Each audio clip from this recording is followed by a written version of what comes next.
Bueno, pues al margen de alguna sinestesia química difícil de explicar entre el sonido y otros sentidos y el olor, la verdad es que es un disparate decir de manera unívoca que tal melodía tiene las propiedades del laurel o de la hiedra. Debería haber aprovechado este corte para ver ahora sí, de manera gratuita, como en una biblioteca digital, como tendría que ser, en archive.org, en la sección Borrow for 1 hour, tómelo prestado por 1 hora, Greek Musical Writings de Andrew Barker, que a diferencia de Cambridge, aquí, como en cualquier biblioteca, pues este sistema de, bueno, no sé quién lo lleva, pero bueno, es algo legal, perfectamente legal, nos permite leer este volumen. Entonces voy a pedir prestado el libro, Borrow for 1 hour, bien, pulso en él, se está cargando, es una publicación de 1984, en rojo me viene el botón de devuélvalo ahora, bien, bueno, un poco de calma, lo voy a usar delante de mis amigos y luego lo devolveré, tranquilo. Antes no lo ponían en rojo, lo ponían, me parece, en azul y era menos urgente. Bien, bueno, voy a ir leyendo los prefacio y el frontispicio. Cambridge Readings in the Literature of Music. Editores generales John Stevens y Peter Le Huret. Bueno, pues Greek Musical Writings es el título de esta obra, creo que 2 volúmenes. Estoy en el primero, Greek Musical Writings, que se suele abreviar como GMW. Bueno, este es el primer volumen, The Musician and His Art, editado por Andrew Barker, profesor de filosofía en la Universidad de Warwick. Viene el escudo de Cambridge, Londres, Nueva York, New Rochelle, Melbourne, Sydney, bien, muy bonito. Y entonces aquí, al igual que en Abert, al igual que en Kurt Huber, pues encontramos los autores clásicos, pero ya en una versión de 1980, una versión bastante completa. ¿Qué autores tenemos? Homero, Hesíodo, los himnos homéricos, de Arquíloco al siglo VI, Píndaro, la tragedia del siglo V, la revolución musical del tardío siglo V, Aristófanes, Jenofonte, Platón, con un apéndice, las armonías y Damón, Aristóteles, y aquí está en la página 183 el papiro Hiba, voy a pronunciarlo así, bueno, Hiba Papyrus on Music, pero vamos, el papiro Hiba, porque es aljiba en árabe, el papiro Hiba, y esa H es una T marbuta que no se pronuncia, el papiro Hiba en música. Bien, página 183.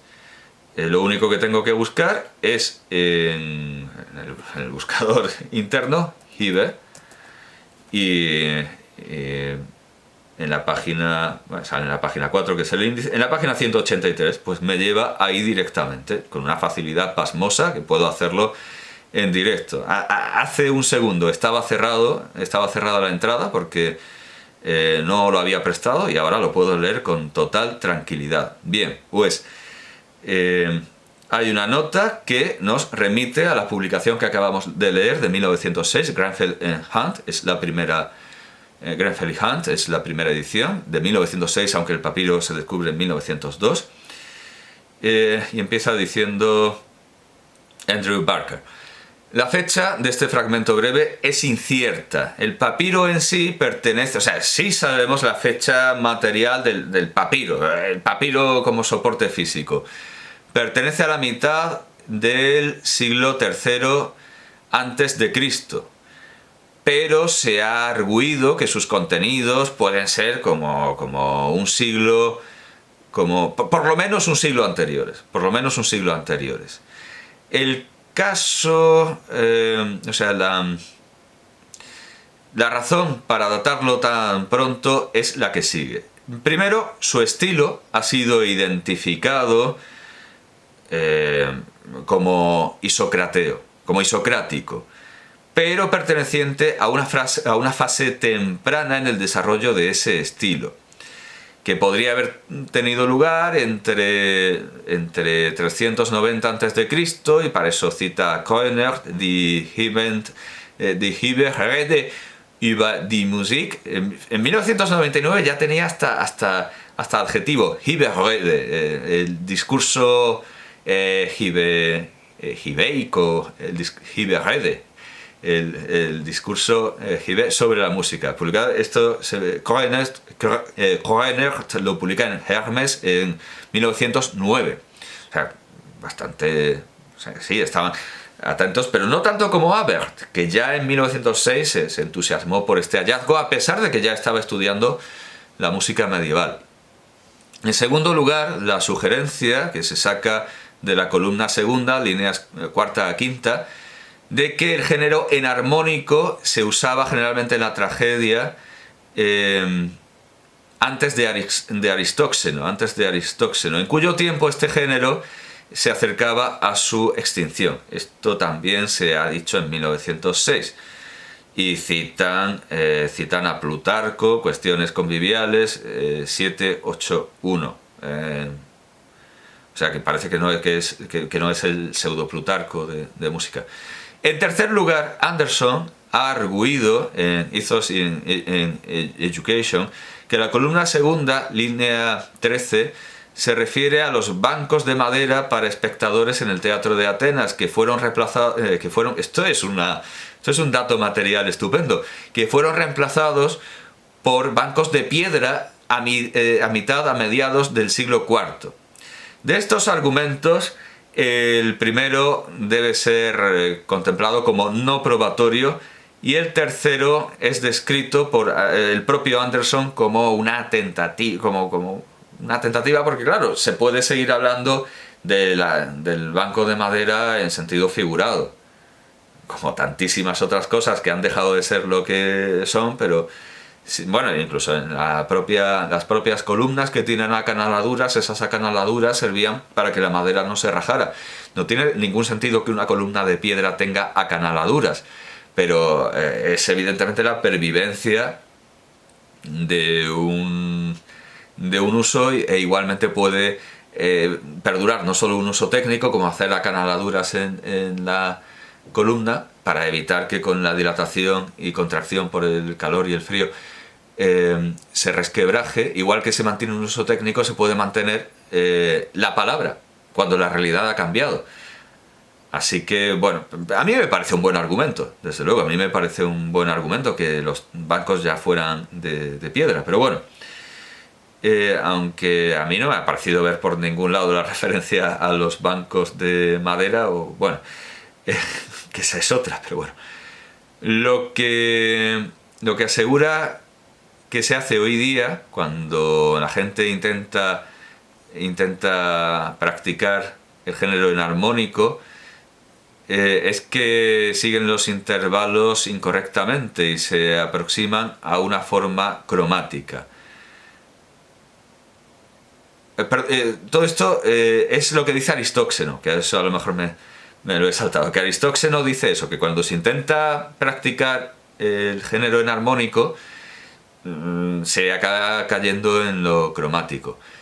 Y dice Barker, bueno, esto permanece como una práctica de tocar lo que se llama enarmónico, pero de hecho, según los estrictos estándares de Aristóxeno, se había corrompido y era incorrecto. Puede ser notado también que el fragmento fue escrito antes de Aristóxeno y debe entenderse que se refiere a los géneros enarmónico, cromático y diatónico, y que esto es la única fuente pre-aristoxénica que tenemos que hace eso. Una fecha en el siglo IV, incluso en el temprano siglo IV, permanece como posible, pero no pienso que haya sido afianzada.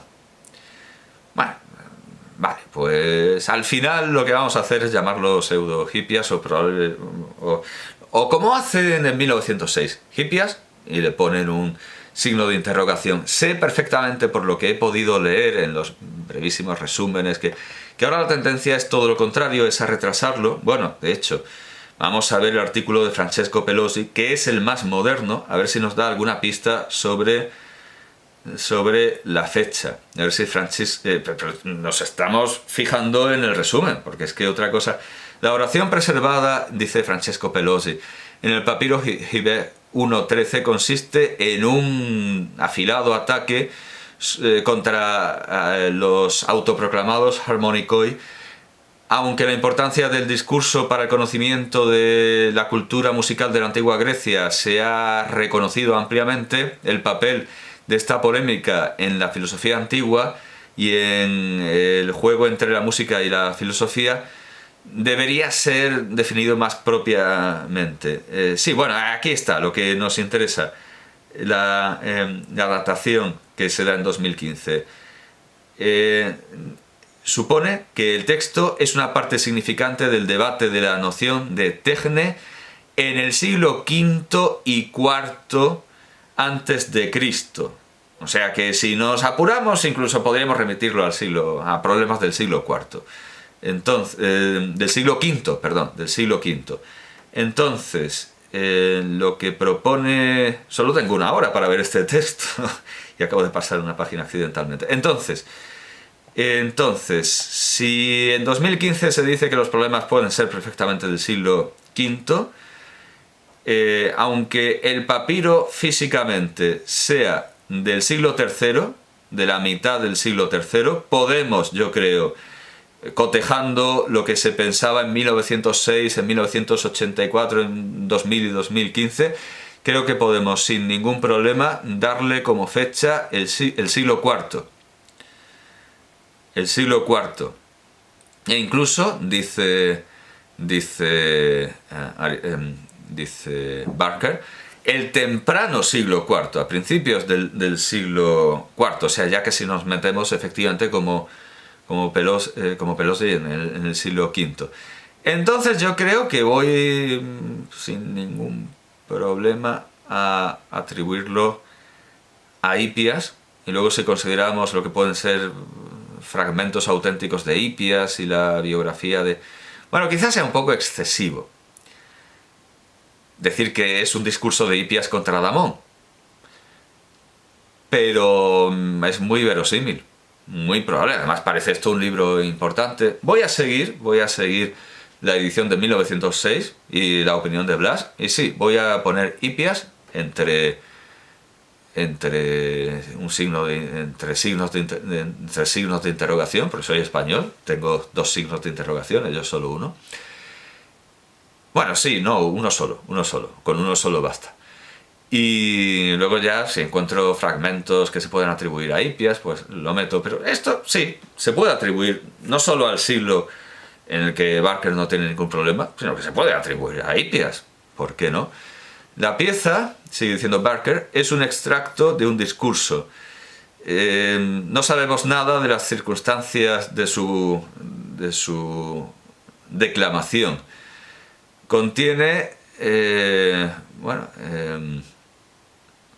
un triple ataque contra los críticos del día. En primer lugar, o sea, lo divide en partes, como se hace en los textos en selectividad, lo divide en tres partes. En primer lugar, se dirige contra los músicos prácticos, contra la música práctica, que no tienen especial habilidad. Y dice que sus observaciones se basan en la mera ignorancia. En segundo lugar, critica las materias teóricas o los aspectos teóricos en donde los que no son buenos músicos prácticos fingen ser expertos a base de un tejido de fabricaciones y de invenciones. Estas teorías, bueno, pues hemos visto que están relacionadas con el temperamento, con el ethos, con la ética, en una manera en la que no son familiares por Platón y Aristóteles, y últimamente, derivan de Damón. Así que por eso puede ser un discurso de Hipias contra Damón. Pero estoy buscando el... sí, aquí está. Y en tercer lugar, las personas atacadas aseguran ser expertos también en la ciencia armónica, pero sus intentos de análisis son azarosos y asistemáticos, además de que reflejan un análisis muy descuidado de las verdaderas ejecuciones, que es quizá por lo que Hanslick no se metió con la música antigua. Desde luego, en este enfoque formalista están muy unidos el papiro de Giba 1.13 y Hanslick. Bueno, en su segundo aspecto, esta polémica ha recibido una enorme atención erudita. Véase Anderson y sus notas, muy bien. Bueno, voy a pasar de página. Aquí viene la traducción, pero bueno, la traducción, pero no sé si es la traducción de 1906 y no, porque en lugar de Hélade dice Grecia. Es una traducción nueva, pero bueno, como ya hemos leído la de 1906, bueno, sí, vamos, lo mismo. Por ejemplo, en nota nos dicen que la aseveración de que ciertos tipos de música hagan a la gente justa no es de Platón, sino que se adscribe a Damón. Con lo cual, esto parece ser, pues sí, una sátira, un ataque contra Damón. En cuanto a lo del laurel, pues se nos recuerda que el laurel se asocia con Apolo y la hiedra con Dionisio.